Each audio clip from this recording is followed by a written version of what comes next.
Welcome to another episode of Real Estate Investing Explained. Here's today's question. Let's talk about the neighborhood level. You said you have another 5 metrics for that. What specifically are you looking for there? So the first thing that I'm looking for at the neighborhood level is I'm looking for the poverty level in that neighborhood to be under 20%. 15% is preferable if you can get to it, but it's sort of hard. So if you look at my own investments, you basically benchmark this against the number. I often come in around 14, 16, 16.5%. So I'd love to be at 15%, but that's not a hard stop. Don't go over 20% though, because if you go over 20%, the neighborhood that you're in, those people, that the level of poverty is so high that those people don't care as much about their overall credit scores. And so you can see a lot of delinquency if you're going over that 20% poverty level. Now, if you're slightly lazy and you don't mind spending a little bit of money, you can also go to neighborhoodscout.com and pay for a report on that neighborhood, on that. It's not even a zip code. It's an area smaller than a zip code. So it shows you a micro neighborhood and it gives you that poverty level information that you're looking for. So that's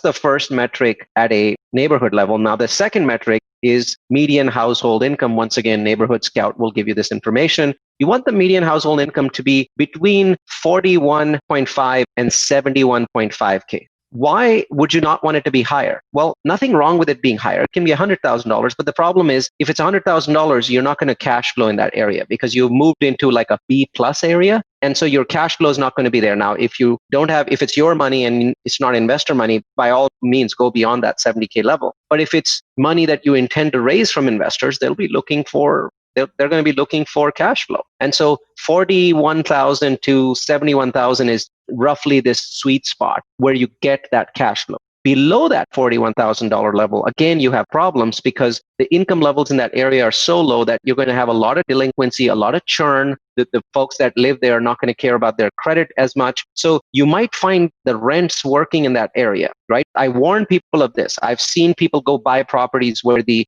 household income is about $27,000 and rents are at $800 or $900. Those people that live there cannot afford those rents. So you might get those rents for 6 months. And then after that, the person becomes delinquent. And now you have to spend, 3 months evicting him and then repainting the unit. You're not going to make money that way. So bottom line is stay as close to that 40K level as possible. You can go to 35, 36, but if you go to 30, then you might as well not use the system because you're not really listening to the system itself.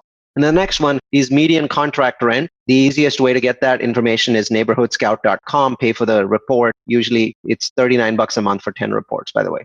Once again, you want to be in a sweet spot there. And that sweet spot is just a tad over $700 to just a bit over $1,000. So $700 to $1,000 is your sweet spot. If you're buying Class B plus, you can move that up maybe $100 on the upper end to $1,100. But once again, why sweet spot? Because you want that Class B, Class C tenant. You don't want to end up with that B plus tenant because once again, you're going to pay so much for the property that you won't get cash flow. If it's your money, by all means, go above that $1,000, $1,100 level. Now, keep in mind that rents are much higher in some of the big cities in the US. So I don't have a guideline for you on what that number should be in downtown San Francisco or Manhattan or downtown Portland. It will be much higher. You're going to have to work on that on this particular metric. But the vast majority of the US, the 700 to 1K metric works just fine. I was going to ask that same question about the income. Have you found the 41K to about 71K to be pretty transferable across the US, or does that change again if you get to, because I live up here in the Northeast, and I feel like that might skew a little higher up there. But I own property in Texas where it might skew a little lower. So have you found it to be pretty universal, or does it need to be adjusted depending where you are?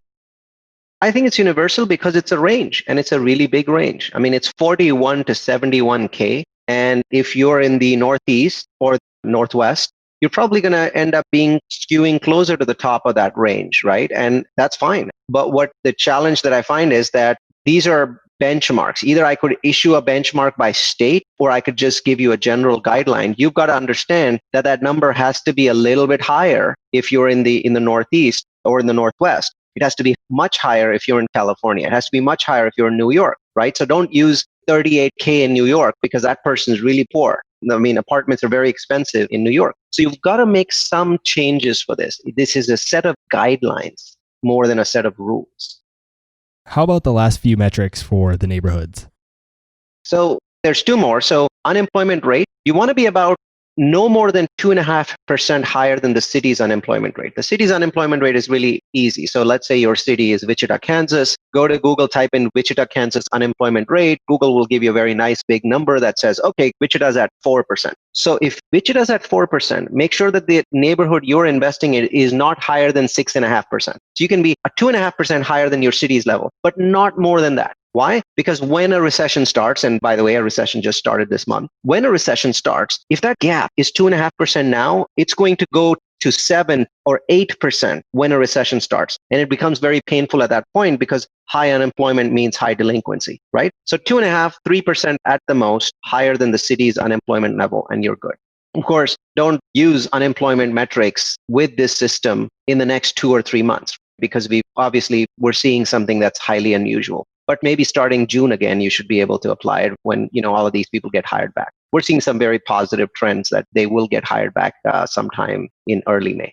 Okay, ethnic mix. This is a very interesting one because it's a very subjective metric, right? Metrics are supposed to be objective, but this one's subjective.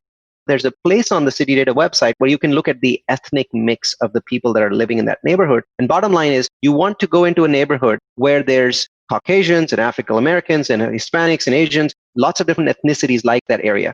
That makes marketing much simpler. It's not a racist comment. It's actually, you want that environment where people of different ethnicities like that area, because now you can market to whites and you can market to African Americans. You can market to Latinos and Chinese and Indians, and that fills up your property a lot quicker. If all you have is one single ethnicity, then your property, it's much, much harder to market.